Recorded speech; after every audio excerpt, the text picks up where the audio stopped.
आप देख रहे हैं इंडिया टाउन न्यूज, भारत की बात।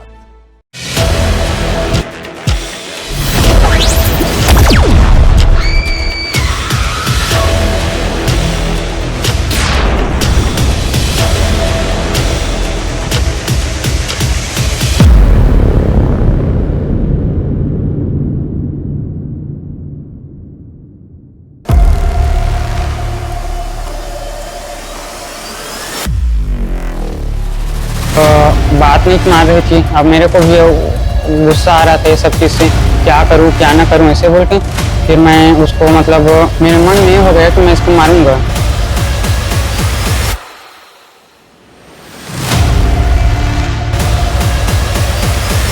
नमस्कार, मैं हूं सुधीर मिश्रा और आप देखना शुरू कर चुके हैं इंडिया टाउन न्यूज का खास प्रोग्राम पड़ताल। रायगढ़ जिले की एक जूनियर महिला वकील की बेरहमी से हत्या की इस खौफनाक वारदात ने पूरे प्रदेश को हिलाकर रख दिया है। जो खुद कानून की पढ़ाई करती थी, जो कोर्ट के गलियारों में दूसरों को इंसाफ दिलाने के लिए जिरह करती थी, उसे क्या मालूम था कि सोशल मीडिया की वर्चुअल दुनिया में जिस शख्स को उससे प्यार हुआ है वो असल जिंदगी में साक्षात शैतान निकलेगा। रायगढ़ जिले के पुंजी पथरा इलाके के जंगलों से मिली एक महिला की नग्न लाश ने पुलिस महकमे में हड़कंप मचाकर रख दिया था। मामला पेचीदा था क्योंकि कातिल ने पुलिस को भटकाने के लिए लाश के कपड़े तक फाड़ दिए थे ताकि यह मामला एक सामान्य रेप और मर्डर जैसा लगे। लेकिन कानून के लंबे हाथों ने महज कुछ ही दिनों में इस अंधे कत्ल की गुत्थी को सुलझा लिया है। मृतिका कोई और नहीं बल्कि जिला कोर्ट की जूनियर वकील आराधना सिदार थी और उसका कातिल निकला उसका वो प्रेमी जिसने 2 साल तक अपनी शादी की बात छुपाए रखी। आखिर एक व्हाट्सएप डीपी ने कैसे इस खूनी खेल की बुनियाद रखी, देखिए हमारी ये विशेष इन्वेस्टिगेशन पड़ताल। फेसबुक का प्यार और वो एक व्हाट्सएप का डीपी। जी हाँ, कहानी शुरू होती है 2 साल पहले लेलूंगा के केकरा झरिया की रहने वाली 31 वर्षीय आराधना सिदार जिला कोर्ट में वकालत की प्रैक्टिस कर रही थी। इसी दौरान सोशल मीडिया के माध्यम से उसकी मुलाकात शक्ति जिले की रहने वाली 30 वर्षीय लोकनाथ पटेल से हुई। दोनों के बीच बातचीत बढ़ी, दोस्ती हुई और देखते ही देखते यह दोस्ती प्यार में बदल गई। मामला यह सर जी कि हम लोग का प्रेम प्रसंग चल रहा था 2024 से लगभग, मतलब लास्ट में। तो फेसबुक से हम लोग का मुलाकात हुआ। हम एक दूसरे को मतलब मित्रता के जैसे, मतलब दोस्त के जैसे बातचीत करते थे। फिर उसके बाद अब एक दूसरे को बातचीत करते करते दोस्ती हो गई धीरे से। अब 2-3 महीना बाद हम लोग एक दूसरे को मिले भी। उसके काम के लिए मैं घड़घोड़ा कोर्ट भी जाता था, 2-3 बार उसको ले भी गया हूँ। फिर अब धीरे धीरे हम लोग का मतलब गहरा हो गया प्यार, और ज़्यादा ही ले चुकी थी। तो हम लोग करीबन अब ऐसे ही मतलब कभी कभी मिलते थे बीच बीच में। लोकनाथ ने आराधना से अपनी जिंदगी का सबसे बड़ा सच छुपा कर रखा था। वह पहले से शादीशुदा था। 2 साल तक सब कुछ ठीक चलता रहा, लेकिन हाल ही में आराधना ने लोकनाथ की व्हाट्सएप डीपी, जी हाँ, व्हाट्सएप डीपी पर उसकी पत्नी की तस्वीर देख ली। यह एक ऐसी सच्चाई थी जिसने आराधना के पैरों तले जमीन खिसका कर रख दी। इसके बाद दोनों के बीच रोज रोज विवाद होने लगा और यही विवाद बना कारण। शादीशुदा हूँ मैं, और एक दिन मेरे मतलब वाइफ का मेरे व्हाट्सएप में मेरे वाइफ अपने और मेरे डीपी डाल दी थी। तो उसको मैं कुछ दिन पहले मतलब नहीं बताए थे, ऐसे उसको पता था कि मतलब किससे बात करता है इसे टिप के। फिर अब डीपी में देखा वो तो उसको डाउट होगा। फिर हम लोग मिले हैं एक दूसरे से। फिर वो मोबाइल चेक की तो नंबर मेरे वाइफ को निकाल के बोली कौन हो, कहाँ से, ऐसी नॉर्मली सी बात की। फिर उसको सब पूरा पता चल गया। फिर एक बार मेरे मतलब कॉल की थी तो मेरे वाइफ कुछ मैसेज की थी आराधना, ऐसी पर्सनली है वो। तो उसको देख के मतलब मेरे वाइफ मुझसे लड़ने झगड़ने लगी। तो अब हर चीज़ से मुझे भी थोड़ा डरने लगा कि अब छोड़ूंगा इसे धीरे से। तो अब आराधना जो है मुझको छोड़ने के लिए राजी ही नहीं रही थी। मैं उसको बोल दिया कि मैं अब शादीशुदा हूँ, अब सॉरी बताया भी नहीं था कुछ दिन पहले बोल के। तो सब कुछ तो तुम जानते हो, फिर भी मैं तुम्हें शादी करूंगा बोल के वो एकदम, उसके बावजूद भी मुझे मतलब फोर्स करती थी, दबाव डालती थी हमेशा, हर टाइम और कॉल में जब भी फ़ोन करते थे तो मतलब शादी के लिए हमेशा बोलती थी। फिर अब मैं उसको कई बार समझाया कि मैं शादीशुदा हूँ, अब तुम अभी वकील हो, सीख रही हो, वो बताई थी। तो अब सीख रही हो तो कोई अच्छा सा हो, मतलब अपने ही कास्ट में देख के शादी कर लो, हम लोग दोस्ती एक दूसरे का हमेशा साथ निभाएंगे बोल के। घटना वाले दिन क्या हुआ, कैसे तुम निर्णय लेके मर्डर करना है? बता रहा हूँ सर। वही से सुन। तो अब हमेशा फोर्स से करती थी ना। आराधना चूंकि एक खुद वकील थी, इसलिए वह लोकनाथ पर शादी करने का दबाव बनाने लगी और ऐसा न करने पर कानूनी कार्रवाई की चेतावनी देने लगी। क्यों? क्योंकि उस लड़के ने उसके साथ चीट किया। लोकनाथ बुरी तरह डर गया था। उसे लगा कि अगर आराधना ने कोर्ट का दरवाजा खटखटाया तो उसकी शादीशुदा जिंदगी और सामाजिक प्रतिष्ठा दोनों तबाह हो जाएंगे। फिर क्या था? इसी तनाव से पीछा छुड़ाने के लिए उसने, यानी कि उस युवक ने आराधना को रास्ते से हटाने की खौफनाक प्लानिंग की। हत्या के ठीक एक दिन पहले वह आराधना को समझाने के बहाने सक्ती के एक होटल में लेकर गया। वहां उसने संबंध सुधारने की आखिरी कोशिश की, लेकिन बात बनने की बजाय विवाद और बढ़ गया। लोकनाथ ने बाजार से सब्जी काटने वाला एक तेज धार चाकू खरीदा और अगली सुबह का इंतजार करने लगा, क्योंकि उसके सिर पर खून सवार था। अब आपको बताते हैं कत्ल का खौफनाक टाइमलाइन। जी हाँ, जो क्राइम हुआ है वो हुआ है टुमीडी जंगल के बीच में। 10 मई की सुबह आरोपी लोकनाथ आराधना को पूंजी पथरा के टुमीडी जंगल ले गए। फिर उसके बाद पहला बार गला दबाकर आराधना को बेसुध किया। फिर पहचान मिटाने की कोशिश, भारी पत्थर से चेहरा कुचला। फिर गुमराह करने की साजिश। किसको? पुलिस को। रेप का रूप देने के लिए युवती के कपड़े फाड़ दिए।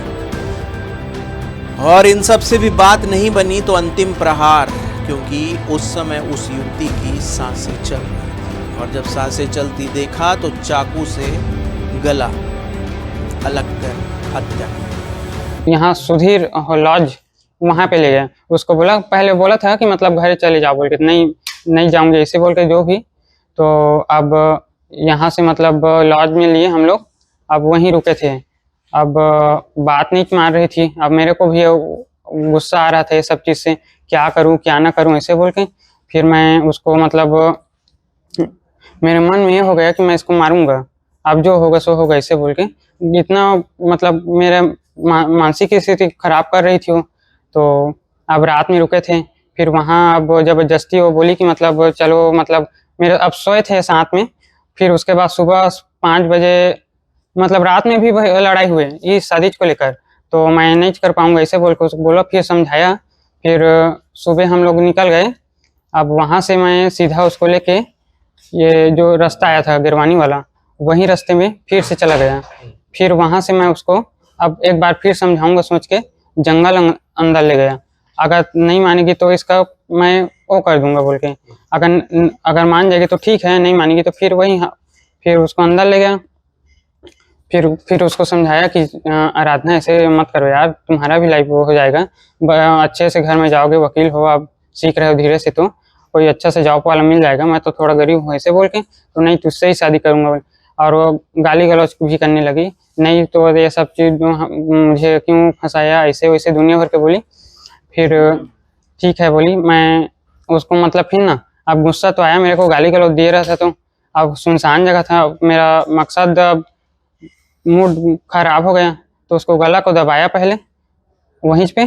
फिर वो मतलब 2-3 मिनट दबाए रखा, फिर नीचे गिर गई वो। फिर वहीं पे गुस्सा आ रहा था तो मैं गाली दिया उसको, पत्थर से 2-3 बार उसको सिर को लगा और चाकू से काट दिया।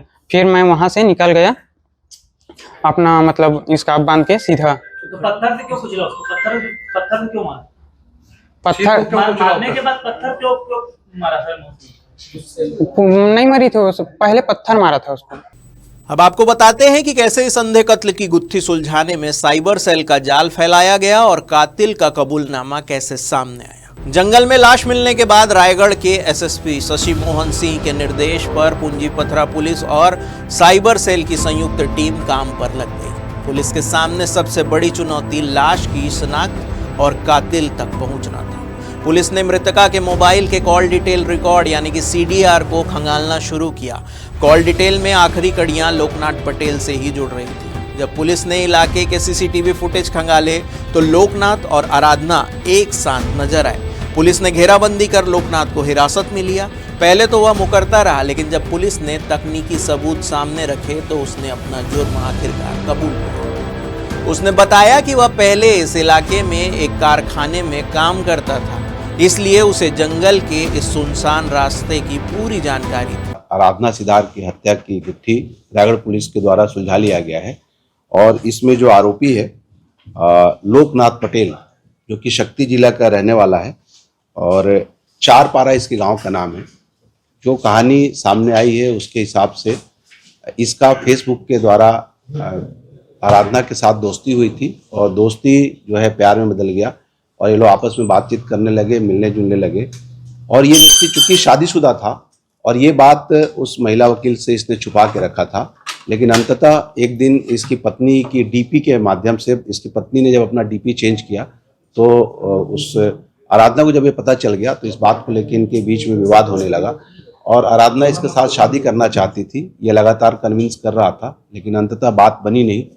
फिर इसने ये डिसाइड किया कि मैं फाइनली जो है या तो इसे कन्विंस करूंगा और अगर नहीं मानेगी तो इसे रास्ते से हटा दूंगा। उसी कड़ी में घटना दिनांक को ये रायगढ़ में, चूंकि ये रहती थी लड़की, वहां पर पहुंचा और उसकी बुआ की लड़की भी आई थी। इस दोनों को लेके बाइक में निकला।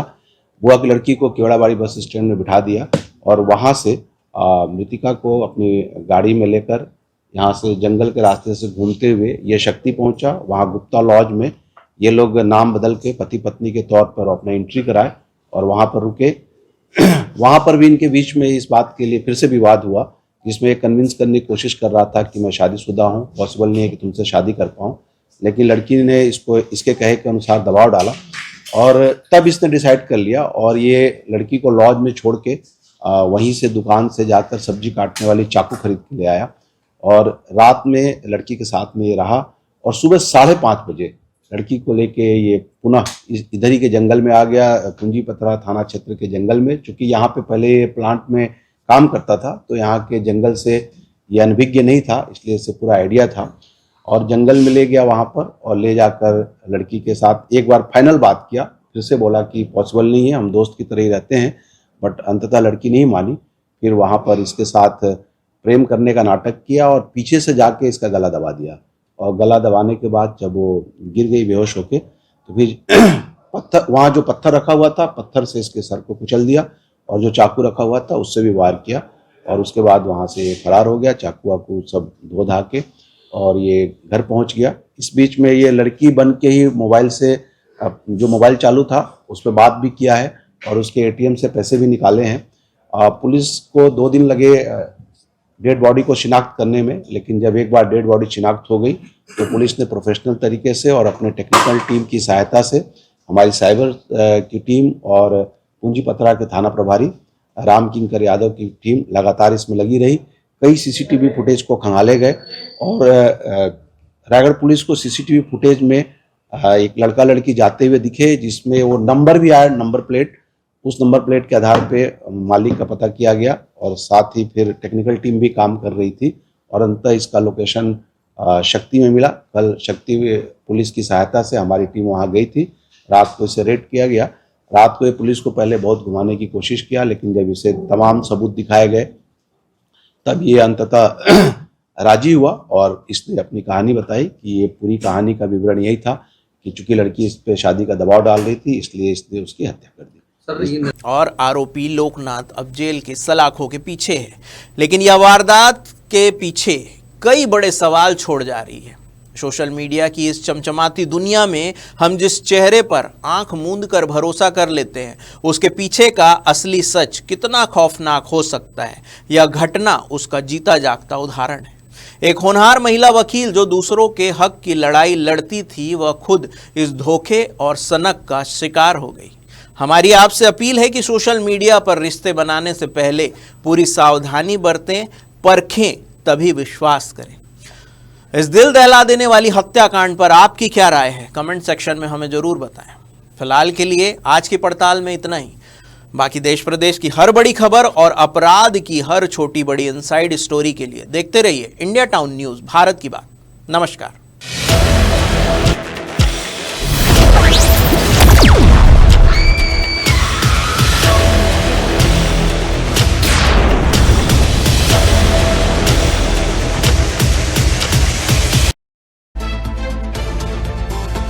आप देख रहे हैं इंडिया टाउन न्यूज, भारत की बात।